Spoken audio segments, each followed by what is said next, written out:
Red Blue JD. Ancien directeur de cabinet au ministère de la Défense, il est surtout l'un des personnages principaux cités par le repenti Janvier Africa.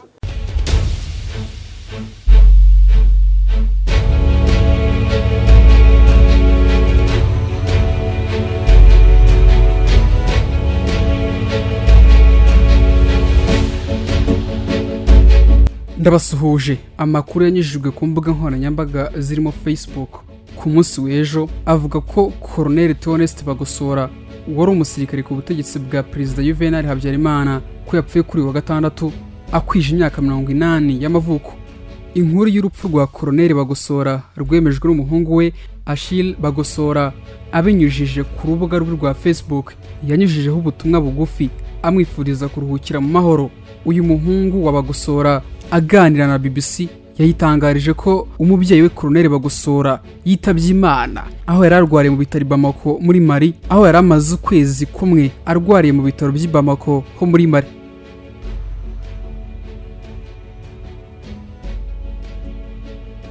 Escadron de la mort du FPR, ça oui. Il n'y a pas d'escadron de la mort côté du gouvernement? Non. Non. C'est archi faux. Colonel Theoneste Bagosora yari umuyobozi mukuru muri Minisiteri y'Ingabo, azwi ku mvugo zibiba urwango rwagejeje kuri jenoside yakorewe abatutsi mu 1994 nko kuwa 9 Mutarama 1993 i Arusha muri Tanzania, ubwo hari hamaze gusinywa amasezerano ya Arusha ku gice kirebana no kugabana ubutegetsi. Bagosora yasohotse arakaye agira ati ndatashye ngiye gutegura imperuka. Bivugwa ko kandi ubwo ari mu mishyikirano ya gisirikare yabereye ibyumba ahitwa Ingondore yeruye ko nta mututsi uzakandagira mu ngabo z'u Rwanda icyo gihe. Izo mvugo n'imyitwarire byatumye ubwo jenoside itangira tariki ya 7 Mata 1994 abamwe mu bagize uruhare mu kwikwirakwiza no kwicengeza mu baturage byatumye urukiko mpanabyaha rwashyiriweho u Rwanda i Arusha muri Tanzania rumukatira imyaka 35 y'igifungo. Colonel Bagosora wakunze gushyirwa ku isonga mu gucura umugambi wa jenoside yakorewe abatutsi mu 1994 yarafungiye Bamako muri Mali kuva muri 2012 aho bivuga ko yaramaze ukwezi ariho arwariye. Mu ntangiriro z'uyu mwaka yari yasabye gufungurwa by'agateganyo, gusa aza kubyangirwa kuko yabuze igihugu cyari kumwakira. Nta makuru yandi aramenyekana ku bijyanye n'urupfu rwe.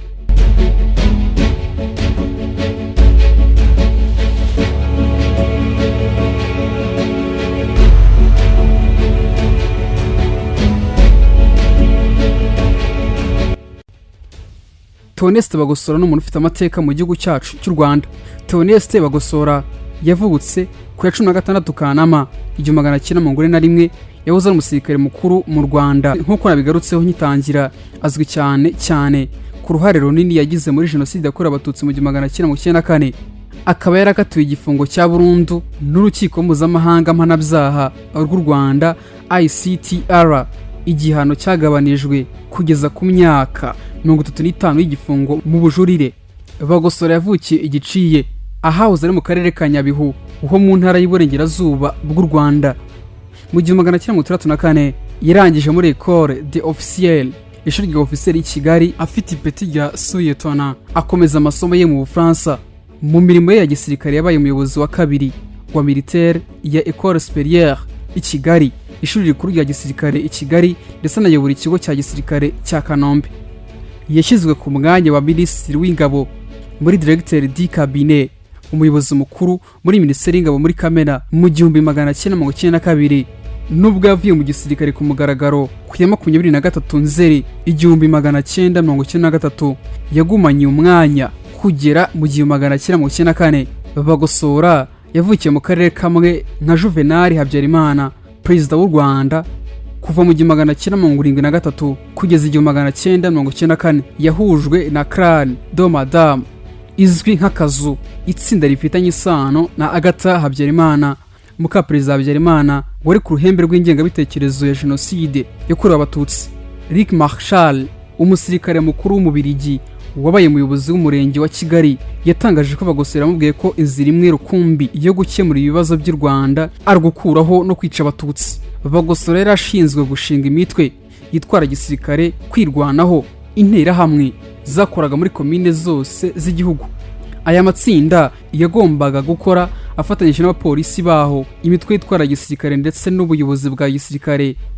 Bagosora kandi yari ashinzwe gukwirakwiza intwaro n'imipanga mu Rwanda hagati ya Mutarama 1993 na Werurwe 1994. U Rwanda rwatumije imihoro irenga 500,000, aho yanafatanyije n'abandi mu gukora urutonde rugaragaza bamwe mu banzi b'umugambi we na bagenzi be.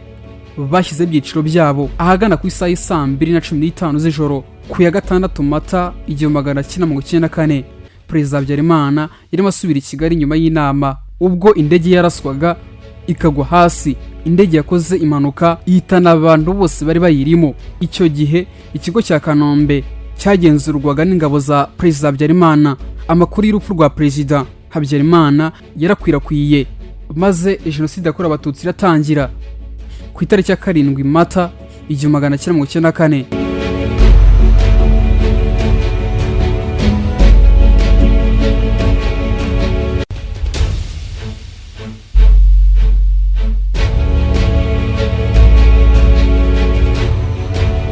Nyuma y'ubwo bwicanyi, Koloneli Bagosora ari kumwe na Koloneli Rwagafirita bakusanyije abayobozi maze batumiza inama ya komite ishinzwe ibibazo. Romeo Dallaire, umuyobozi w'umuryango w'abibumbye, yaratumiwe n'ubuyobozi bukuru bw'ingabo z'u Rwanda. Dallaire yanze icyifuzo cya Bagosora cyo gusaba ko ingabo zigenzura ibibazo bya politiki kugeza igihe bazishyirira abanyapolitiki, kandi amwibutsa ko u Rwanda rugifite guverinoma iyobowe na Minisitiri w'Intebe Agatha Uwiringiyimana.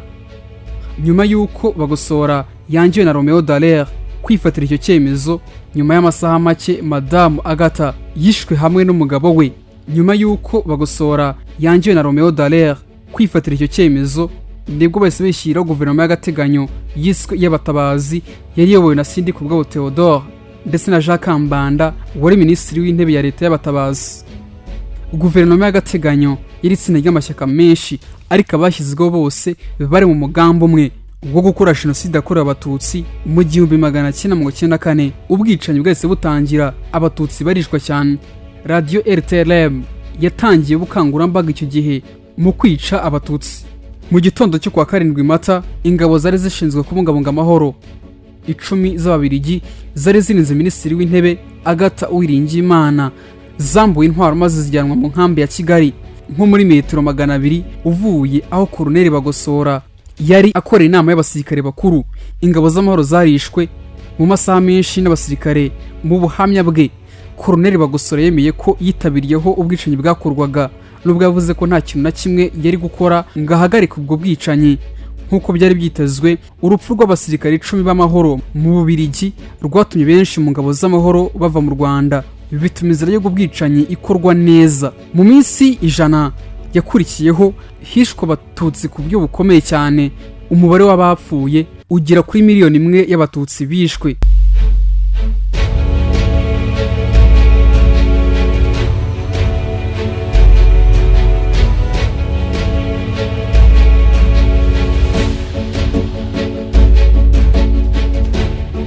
Nyuma yo kwivanga ndetse no gutegura ubwo bwicanyi, nkuko yavuze ko agiye gutegura imperuka nyuma ya jenoside yakorewe abatutsi, Bagosora yese wongera muri Zaire gukomeza gutegura ibitero bigamije guhungabanya umutekano w'u Rwanda. Kuva icyo gihe hagamijwe kurangiza umugambi wabo n'ubundi wo kurangiza abatutsi bose. Nyuma Bagosora avuye muri Zaire yimukiye muri Cameroon hamwe n'abandi bayobozi benshi muri Cameroon, aho niho André Ntagerura yafungiwe. Mu 1997 yagaragaye bwa mbere imbere y'urukiko ICTR muri Arusha ho muri Tanzania, aho yashinjwaga ibyaha birenga 15 by'ibyaha 11 mpuzamahanga bitandukanye bishingiye ku mategeko ya jenoside, ibyaha byibasiye inyoko muntu n'ibyaha by'intambara. Urubanza rwahurijwe hamwe n'abandi basirikare bakuru 3 bashinjwaga kuba bafatanyije umugambi. Urubanza rwatangiye ku ya 2 Mata 2002. Mu rubanza rwe hagaragajwe ibindi bimenyetso byerekana ko mu 1991 we hamwe n'abandi bagenzi be baregwaga hamwe bafashije gutegura inyandiko ivuga ko ubwoko bw'abatutsi ari umwanzi mukuru. Bashinjwaga kandi gushyigikira itangazamakuru rishinzwe gukwirakwiza ubutumwa bubiba urwango no gukora urutonde rw'abagombaga kwicwa. Urubanza rwasojwe ku ya mbere Kamena 2007.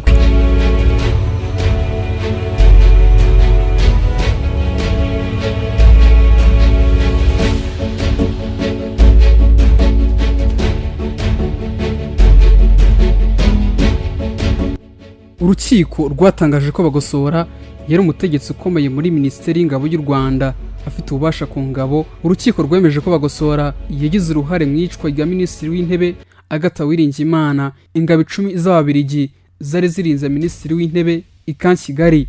Perezida w'urukiko rw'itegeko nshinga Joseph Kavaruganda n'abayobozi batatu bakomeye batavuga rumwe n'ubutegetsi Faustin Rucogoza, Frederic Nzamurambaho na Randwar Dasingwa. Byongeye kandi urukiko rwasanze ko Bagosora ahamwe n'ibyaha byo gutegura ubwicanyi bwibasiye abatutsi muri Kigali na Gisenyi. Icyakora urukiko rw'ibanze rwemeje ko hari ugushidikanya gukomeye ko ibyabaye mbere y'itariki ya 6 Mata 1994, kuko yagize umwere ku cyaha cyo gucura umugambi wo gukora jenoside mbere y'itariki ya 6 Mata 1994.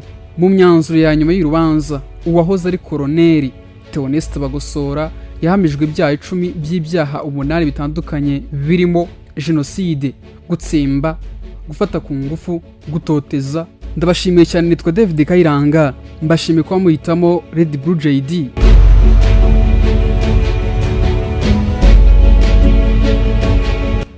Abacuruzi bafite ibicuruzwa na serivisi nziza ariko bafite ikibazo cy'uko abantu benshi batazi ubucuruzi bwabo. Hari icyo wakora ibihumbi n'ibihumbi by'abanyarwanda bakarara bamenya ibikorwa byawe. Muri Red Blue JD bakwereka uko ubigenza ubucuruzi bwawe bukamenyekana kandi n'abakiriya bakarushaho kukwegera no kukwizera. Bafotora ibikorwa byawe, bagasobanura ubuziranenge bwabyo, bakanabimurikira abakiriya. Bafotora abageni, bakanababikira video z'ubukwe bwabo kuri YouTube ku buryo nta kibazo cyo kongera kubura amashusho cyabaho. Abaririmbyi babakorera amashusho y'indirimbo zijyanye n'igihe, bakanabafasha kumenyekanisha ibihangano byabo. Abantu basobanutse bamaze kumenya ibyiza byo gukorana na Red Blue JD. Abakorera munsi y'isoko rya Kimisagara werekeza Nyabugogo. Wahamagara kuri 0788 36 53 55. Byigeze bikubaho kwitabira ibirori, inama cyangwa se ibindi bikorwa bikaba uhari ukabikurikirana kuva bitangiye kugera bisoje, ariko nyuma y'ukwezi kumwe ugatangira kwibagirwa bimwe mu bice by'uko uwo muhango wagenze kandi wari uhari? Niba urimo kureba aya mashusho, ni uko udashobora kwihanganira kureba amashusho no kumva amagambo atari meza. Turi miliyari 7 z'abantu kuri iyi si. Abarenga miliyari 4 muri twe dukoresha internet. Buri wese muri twe arihariye, ateye ukwe, afite ibyo akunda ku giti cye adahuje n'undi wari we wese. None niba dutandukanye, kubera iki twagira ubwoko bumwe bw'ibirori? Kubera iki inkuru zacu abantu bazi barakimwe? Ntabwo bikiri ibanga ko ari we wese ko uyu munsi Red Blue JD ari kompanyi ifata amashusho ikanayatunganya, igakoramo inkuru cyangwa se ibyegeranyo bidashobora guhaza ijisho cyangwa se ugutwi ko ari we wese inshuro imwe. Red Blue JD ni inkuru yo kubara, ariko cyane cyane ni inkuru ivuga uburyo abantu bafata amafoto meza y'ubukwe n'ibindi birori. Inkuru y'uburyo babika amashusho y'ibirori n'ibindi bikorwa kuri internet, ubwo ukabubonye uburenganzira bwo gutunga amashusho yawe ubuzima bwose. Nta muntu nzi wakoze ibirori, inama n'ibindi bikorwa ngo areke gushimishwa no kongera kugira bya byishimo cyangwa se kwiyumva nk'uko yiyumvaga cya gihe. Ibi bikaba atagombye gusubiramo bya birori, ahubwo akabikesha amashusho n'amafoto yafashwe mu buryo bwiza. Umuntu wese uvuze ibirori bishingiye ku muryango no ku mibanire abavuze ubukwe. Uvuze ubukwe bwagenze neza, abavuze amashusho n'amafoto yabwo yafashwe neza. Uvuze amashusho n'amafoto yafashwe neza mu bukwe, mu nama no mu bindi birori, abavuze Red Blue JD. Red Blue JD ni indi nyito bakoresha iyo bashaka kuvuga filime mbarankuru zikozwe mu mashusho meza n'ubutumwa butava mu mutwe w'uwabwumvise. Hari ikibazo kimwe kirebana n'iyi ngingo. Ibi byose mwabikoraga mute Red Blue JD itaraza? Abakorera munsi y'isoko rya Kimisagara werekeza Nyabugogo. Wahamagara kuri 0788 36 53 55.